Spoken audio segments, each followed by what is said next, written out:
Добрый день, уважаемые онлайн-посетители нашего музея. Сегодня мы поговорим с вами об истории повседневности, которая в настоящее время стала отдельным направлением науки, изучающей прошлое. И советская повседневность, о которой и пойдет речь, также пользуется большой популярностью и вызывает огромный интерес у исследователей и обычных людей. В связи с этим музей может предложить огромный пласт бытовых предметов, характеризующий так называемый советский период нашей истории. И мы в этом году запланировали целый ряд проектов, рассказывающих об истории советского быта. И начинаем с небольшой выставки с немного шутливым названием «Нейлон, перлон и буги-вуги». Именно эти слова вошли в обиход советского человека в 50-е, 60-е годы. И рассказывает выставка об истории модных аксессуаров этого периода. История моды в Советском Союзе была несколько консервативна, и многие даже утверждают, что моды в СССР не было. Это, конечно, не так, хотя следует справедливости ради заметить, что все-таки модные тенденции советские отставали от общемировых тенденций моды. Для этого были объективные причины, одна из которых – Великая Отечественная война, которую пережила наша страна и наш народ. Поэтому на рубеже 40-х, 50-х годов новые модные веяния до СССР пока еще не дошли. Одной из причин этому также был железный занавес, которым отгородилась наша страна уже после Второй мировой войны. И в начале 50-х годов женщины по-прежнему продолжали носить ситцевые или крепдешиновые платья, поверх надевали достаточно объемные, такие широкоплечие, напоминающие мужские пиджаки, трапециевидное пальто. Собственно, та мода, которая в Европе была в конце 30-х, 40-е годы. Немного ситуация изменилась с началом хрущевской оттепели, когда железный занавес приподнялся, и в страну смогли проникать новые модные веяния и течения. В основном, конечно, они в основном проникали из так называемого соцлагеря, но и идеи западных модных дизайнеров также доходили до СССР. В первую очередь, конечно, они достигали столичных городов. Наш край – это провинция, но и здесь у нас были свои модницы, и посетители нашей выставки, и вы, наши уважаемые онлайн-посетители, можете убедиться в этом, так как в фондах нашего музея хранится огромная коллекция модных аксессуаров именно этого периода. В 50-е годы у женщин особенно популярными были шляпки. И в 50-е, и в начале 60-х годов и коллекция дамских шляпок в нашем музее, вернее, часть этой коллекции продемонстрирована на нашей выставке. Летние шляпки изготовлялись из соломки, слюды, морской травы, то есть материал мог быть самым различным. Украшались шляпки искусственными цветами, были также популярны броши и булавки для шляпок. А для более холодного времени года использовался другой материал. Это фетр, панбархат, велюр. Образцы шляпок из такого материала также есть на нашей выставке. Такие замысловатые шляпки с вуалью. Одна из таких шляпок представлена в нашей экспозиции. Есть также широкополая шляпа с кистью из шелковых нитей. Но нужно сказать, что вот в период 50-х, 60-х годов дамские шляпки становились все меньше и меньше, пока не достигли совсем крохотного размера, и такая шляпка носилась на затылке и в народе получила название менингитка, поскольку вот эта маленькая шляпка носилась даже в холодное время года. И отсюда вот такое вот как бы шутливое название. На выставке также представлен небольшой комплекс мужских головных уборов. Это также летняя шляпа из соломки и зимние мужские головные уборы. В отличие от женских менингиток, они достаточно объемные и сохраняющие тепло. Такая вот форма, как бы в виде пилотки, она получила название пирожок, то есть шапка-пирожок. Такие шапки шились из каракуля, цигейки, то есть они были теплые. И для зимы очень хорошо подходили. По-прежнему мужчины в это время носили и шапки-ушанки. И в последующие годы они также не выходили из моды. Но в основном, конечно, на нашей выставке представлены женские аксессуары. И мы вернемся к женским головным уборам, неотъемлемой частью которых был головной платок. Платок был квадратной формы, небольшого размера. Изготовлялись платки из синтетических материалов, и из натуральных, с набивным рисунком мог быть, как представлено в нашей экспозиции. Такие платки носили женщины на голове, завязывая под подбородком. Они сохраняли прическу и в то же время защищали и женщин от ветра в такую, в общем-то, не очень комфортную погоду. Большой удачей для советских женщин было приобрести туфли-лодочки. Вообще обувь в этот период и в последующие годы советской истории была большой проблемой для женщин и большим дефицитом. Слово «дефицит» также является неотъемлемой частью периода советской истории, и такие словосочетания, как достать дефицит, гоняться за дефицитом, тоже, в общем-то, относятся к этому периоду. Итак, большим дефицитом были женские туфли. Крупнейшими обувными фабриками Советского Союза были «Восход», «Парижская коммуна», «Скороход». И в их каталогах, которые они выпускали, были, конечно, представлены изящные женские туфельки, но найти такую обувь в магазинах было практически невозможно.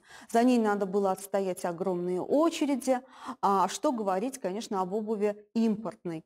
Ее достать было еще сложнее. Итак, какую же обувь, какие туфли мы имеем в нашей коллекции и демонстрируем сегодня на выставке. Вот такие вот белые женские туфли, обтянутые ткани, то есть они полностью изготовлены из ткани. В 50-е годы форма туфель была с округлым носом и достаточно устойчивым массивным каблуком. Также мы здесь видим черные кожаные туфли, отделанные сеточкой. Очень популярны были в тот период у женщин резиновые боты с отверстием для каблука, специально, чтобы женщины могли надеть эти боты вместе с туфелькой и таким образом сберечь в сырую погоду свою драгоценную обувь, поскольку качественные туфли, повторюсь, носились по исключительным таким случаям, их очень берегли. В резиновых ботах женщины ходили даже зимой, поскольку достать зимние сапоги было практически невозможно. Именно в период 50-х, начала 60-х годов их практически не выпускали, и их не было. И зимой советским женщинам в целом в стране и в нашей республике, в нашем городе приходилось ходить в туфлях, надевая их на толстый чулок.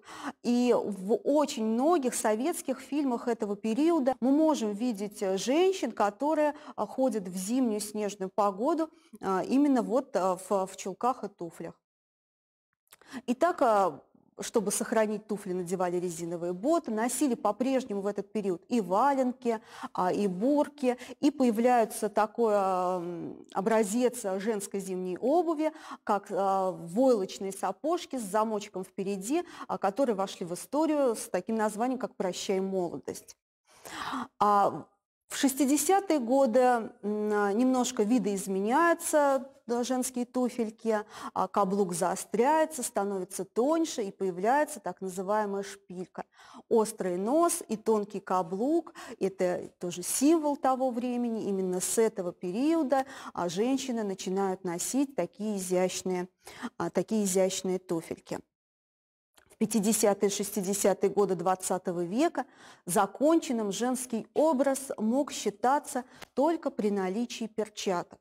Перчатки входят в моду, и вот те иллюстрации, которыми мы украсили нашу выставку, они как раз доказывают это. В основном на всех моделях есть перчатки, вне зависимости от сезона. Летние платья носили с тонкими перчатками из гипюра или тонкого трикотажа, а уже в более холодное время года надевали теплые перчатки. Осенью это могли быть лайкровые перчатки, перчатки из лайкры, ну и зимой даже носили по-прежнему и вязаные перчатки. Летние перчатки у нас представлены на выставке в виде гипюровых и трикотажных перчаток. Считалось большим шиком того времени, если в женском образе есть сочетание перчатки, сумка, обувь одного цвета. Это как бы считался такой писк моды, и женщины стремились к этому, чтобы подобрать сумочку в тон туфель или перчаток, или ремешка. То есть вот такое вот сочетание в образе обязательно приветствовалось в то время. Ну, а отдельная история, конечно, про дамские сумки. Есть очень много таких словосочетаний, что женскую сумку сравнивают с Бермудским треугольником, называют ее спутница жизни, что, в общем-то, недалеко от истины. Сравнивают также с мужским гаражом, где, в общем-то, мужчина мог потерять все, что угодно, так и в женской сумочке можно было найти все, что угодно и потерять что-то. Но если говорить о дамских сумочках 50-х, 60-х годов, то они были настолько изящные, маленькие, что, конечно, сложно представить, что в них можно что-то потерять. В 50-е годы большой популярностью пользовались клатчи, такие изящные сумочки, которые носились в руках. И сумочки, ну, типа редикюль, которые уже можно было носить за такую небольшую, не очень длинную ручку. Повторюсь, все сумочки были маленькими, изящными, и в соответствии с этим такими же маленькими были и предметы, аксессуары, которые наполняли дамскую сумочку. Это такие карманные небольшие зеркальца, небольшие расчески, которые также могли носиться в чехле кожаном. И женские кошельки тоже были очень маленькие и изящные, ну, под стать вот таким вот изящным дамским сумочкам. В 1953 году в Москве открылся главный универмаг Москвы, ГУМ, который стал, ну, мечтой всех советских женщин, было попасть в этот магазин и что-то там приобрести. Советские СМИ расхваливали советскую торговлю, и в частности вот этот магазин. Было очень много публикаций того времени, где, ну, восхвалялся ассортимент этого магазина. Но и действительно, если сравнивать по качеству снабжения крупные города, наша провинция не шла ни в какое сравнение. Вообще степень снабжения было 4 в тот период. Это особая, первая, вторая и третья. Ну и в зависимости вот от этих степеней был и дефицит в том или ином регионе. В РСФСР лучше всего со снабжением обстояли дела в Москве и Санкт-Петербурге, из союзных республик в Прибалтике. Ну а нам, глубокой провинции, конечно, оставалось об этом только мечтать. И все-таки, повторюсь, наши женщины не отставали в этом отношении. И в фондах нашего музея есть уникальные образцы модных аксессуаров того времени. И, возвращаясь к магазину ГУМ, на выставке представлен каталог, который выпускал этот магазин, каталог начала 60-х годов, модели ГУМа, где представлены те товары, которые можно было приобрести в этом магазине, и часть товаров были представлены с выкройками. То есть женщины, которые приобретут этот каталог, по этим выкройкам смогут сшить себе подобные костюмы. Также на выставке представлены книги по кройке и шитью, кройка готового платья, книги, обучающие шитью, поскольку, как я уже сказала, конечно, 50-е, 60-е годы уровень экономического развития в Советском Союзе, он продолжал расти, в том числе и уровень благосостояния, о котором рапортовали советские СМИ, но тем не менее, к сожалению, легкая промышленность Советского Союза не была в авангарде экономики, и товаров массового потребления по-прежнему не хватало, либо они были недостаточно хорошего качества, и поэтому женщинам, конечно, приходилось учиться шить, либо найти свою портниху, которая смогла бы воплотить все ее заветные мечты о красивом и достойном наряде. Если мы будем говорить, ну, также вернемся к нашей выставке, к аксессуарам на ней представленным, и поговорим о советской парфюмерии. И в этой связи первое, что приходит на ум, и первое, что сразу вспоминается, это, конечно, духи «Красная Москва». Духи «Красная Москва» поистине стали символом советской парфюмерии, мечтой многих советских женщин. Их дарили на праздники, на 8 марта, на день рождения. И многие женщины, в общем-то, считали своей мечтой и мечтали о духах «Красная Москва». Так как западная парфюмерия, французская парфюмерия была вообще из области фантастики, и приобрести ее было, в общем-то, практически невозможно. Но вернемся к этим таким эталонным духам. Многим уже известна их история. Появились они еще до революции. Известный французский парфюмер подарил эти духи императрице Марии Федоровне и назвал их «Любимый букет императрицы». После революции в 1921 году эти духи возродила фабрика «Новая заря». И надо сказать, что духи выпускаются до настоящего времени. Также они становились неоднократно победителями на международных конкурсах парфюмерии. В аромат входит запах розы, жасмина, пряности, ваниль, ирис, то есть такой достаточно богатый, яркий, насыщенный аромат у этих духов. Выпускали «Красную Москву» в разных по объему флаконах, от очень маленьких до достаточно крупных. Был также одеколон «Красная Москва» на базе данного аромата. Ну и на нашей выставке мы можем увидеть полный духов флакон с неповторимым ароматом «Красной Москвы». В конце 50-х годов в Москве прошла выставка чешской бижутерии. И именно с этого периода чешская бижутерия стала также мечтой советских женщин. Это всевозможные броши из граненого стекла, разноцветного. Это бусы, имитирующие гранат, имитирующие жемчуг. Особенно вот такие жемчужные бусы очень охотно носили советские женщины. Также в тот период пользовались изделия из янтаря, как натурального, так и искусственного. Ну и такие образцы бижутерии есть на нашей выставке, их можно увидеть. Также на выставке представлены наручные часы, которые тоже были показателем определенного статуса. Чаще всего девушкам подарили родители часы, их первые по окончании средней школы. И это было таким памятным и значимым подарком, и немножко даже где-то символом, может быть, взросления. Такие образцы данного периода также есть в нашей экспозиции. Шерстяные, хлопчатобумажные, нейлоновые, капроновые. Здесь, конечно, речь сейчас пойдет о женских чулках.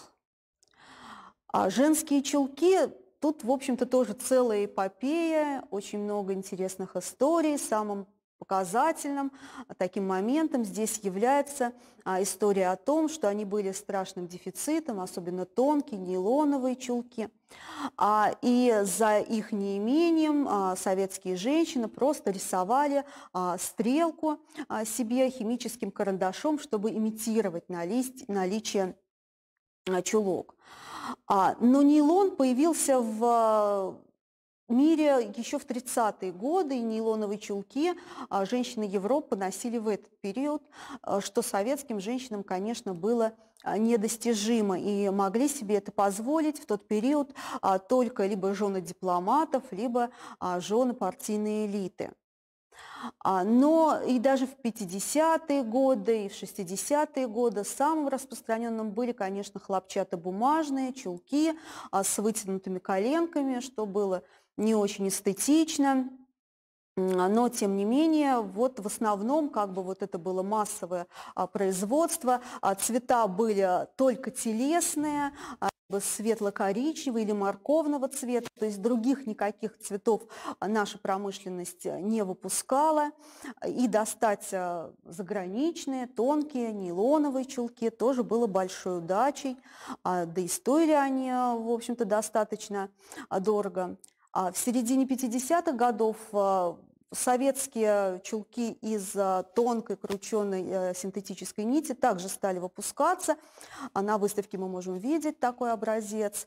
Они были очень непрочные. И наши женщины также, в общем-то, исхитрялись, умудрялись как-то спасать положение, постоянно их штопали, зашивали. Была даже специальная машинка для подтягивания петель, которые появлялись на этих уже распускавшихся чулках.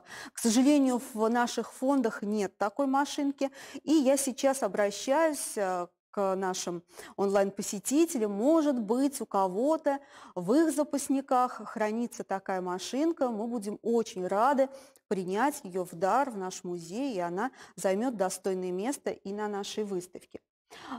Чулки, ношение чулок, вернее, было практически безотходным. То есть носили их до последнего, пока уже они сплошь не покрывались дырочками. И затем не выбрасывали.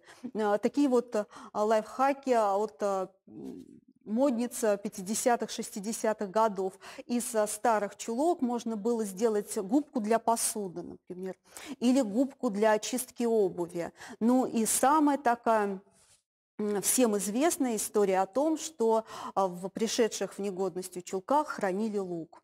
Это тоже, в общем-то, всем известно. На выставке у нас представлены образцы, ну, так называемые, назовем их заграничные чулки. Это вот желтые, яркие, очень розовые. Розовый образец производства Великобритании. Ну, трудно себе представить, каким образом, конечно, они оказались у их владелицы. Крепились чулки к ногам при помощи резинки. Резинка перетягивала ногу, оставляла след. И было, конечно, это не очень удобно, но женщина ради красоты способна на многое. Пояс для чулок, которые выпускала наша легкая промышленность, они были не очень эстетичны. Вот заграничные чулки там, из ГДР, из Чехословакии, они, конечно, были кружевные. Вот такой образец также можно увидеть на нашей выставке. Но и стоили они достаточно дорого. Цена их могла доходить до 50 рублей, что по деньгам того времени достаточно ощутимая сумма для такого небольшого, скажем так, аксессуара.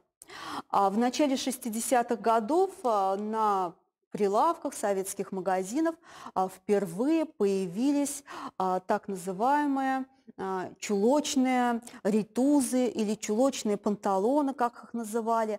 Это то, что мы сейчас называем колготками. Вот такая революция дошла до советских магазинов только в середине 60-х годов. Первые колготки, которые сюда привозили, они также были достаточно дорогие и стоили около 15 рублей. Женщины, увидев такое чудо, и те, которые не могли себе этого позволить или не могли по каким-то причинам достать эти колготки, пришивали чулки к фланелевым панталонам. То есть вот такие вот тоже ухищрения приходилось делать в то время. Потому что, повторюсь, конечно, дефицит товаров массового потребления был достаточно велик в стране. В 1953 году, чтобы как-то изменить ситуацию, принимается решение об открытии так называемых комиссионных магазинов, где можно было приобрести как раз вот такие вот товары. Уже некоторые из них были подержанными, ну а некоторые сдавались совершенно новыми, но стоили они, конечно, гораздо дороже, чем в обычной розничной торговле. Процветала в это время и спекуляция, но это было уголовно наказуемый вид деятельности, поэтому заниматься этим могли только уже такие отчаянные и смелые люди, чтобы не попасть в места не столь отдаленные. В 1957 году в нашей стране прошел международный фестиваль молодежи и студентов. Это был первый фестиваль, и это было очень знаковое явление, когда в страну, в Москву приехало огромное количество молодежи из разных стран, в том числе и из стран Запада, и наша молодежь смогла с ними общаться, знакомиться, видеть, как они одеты, во что они одеты, и вот такие вот модные тенденции западные перенять. И с этого момента появляется такое явление, как форцовщики, то есть это люди, которые, опять же, вот спекулировали какими-то дефицитными товарами. Но такого массового явления уже как бы в нашем крае, конечно же, не было. Все-таки, повторюсь, город Саранск, республика, это такой провинциальный регион, и массово форцовщиков здесь не было. Были, конечно, единичные, но массового явления не было здесь. Вот такое вот желание получить что-то заграничное, иметь у себя импортные какие-то вещи, высмеивались всячески в советской прессе, особенно в журнале «Крокодил». И вот, кстати, название нашей выставки это тоже из этого журнала мы взяли, где накануне проведения фестиваля там такая карикатура, разговаривают две девушки. Одна спрашивает: ты приготовилась к фестивалю? Какие иностранные языки ты знаешь? А та ей отвечает, что я выучил только 3 слова: нейлон, перлон и буги-вуги. Вот такая вот как бы занимательная история. Ну и еще такой немного пикантный, скажем так, уголок на нашей выставке, уголок, посвященный нижнему белью женскому. Дело в том, что это тоже из области дефицита: получить, купить, достать качественное женское белье. После революции в Советском Союзе фабрик, выпускающих нижнее белье, практически не было, и женщины шили себе, либо шили сами, либо шили на заказ нижнее белье. Конечно, эта, в общем-то, ситуация уже в 50-е годы не могла оставаться на том же уровне. И вот в 1957 году на заседании Политбюро единственная женщина среди партийных руководителей в того времени, Екатерина Алексеевна Фурцева, открыто заявила, что каждая советская женщина имеет право на качественный бюстгальтер. И это было очень такое смелое, открытое заявление, которое действительно поднимало проблему отсутствия качественного нижнего белья в Советском Союзе. И после этого в Москве открывается фабрика, которая выпускала уже качественное нижнее белье, но достать его по-прежнему оставалось очень сложно. Ну а что говорить о нижнем белье там, из ГДР или Чехословакии? За ним приходилось отстаивать огромные очереди, чтобы достать тот или иной образец. Ну и к этому же, скажем, к этой же категории дефицита можно отнести и купальные костюмы. В 1955 году Бриджит Бардо, известная французская актриса, появилась впервые в бикини. В Советском же Союзе купить качественный купальный костюм было невозможно. И если мы посмотрим фотографии с отдыха, фотографии 50-х годов практически полностью, то на пляжах советских курортных городов женщин в купальниках было вообще не так много, и общепринято считалось, ну, вполне прилично на пляже появляться просто в нижнем белье.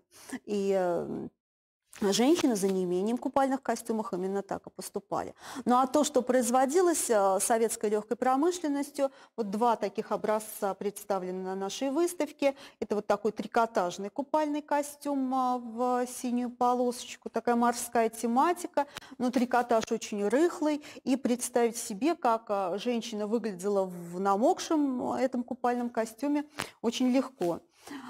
И такие вот мешковатые, хлопчатобумажные, сплошные купальники.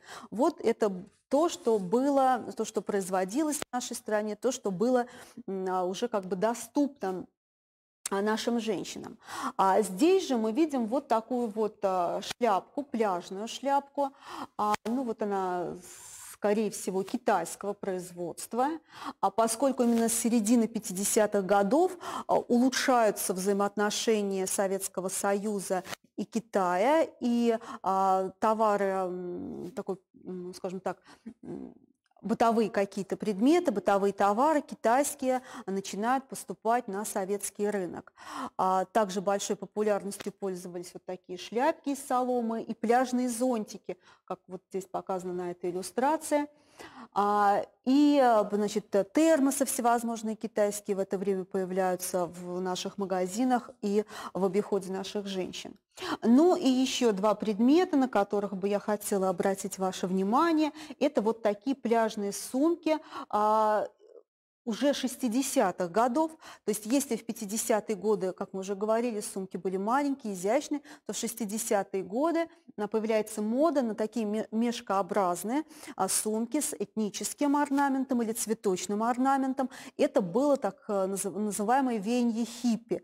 Но хиппи, опять же, в нашем городе, в нашем регионе массового какого-то такого явления не было, безусловно, но отдельные предметы, и вот наши мастерицы местные вот в соответствии с модой изготовляли такие сумки.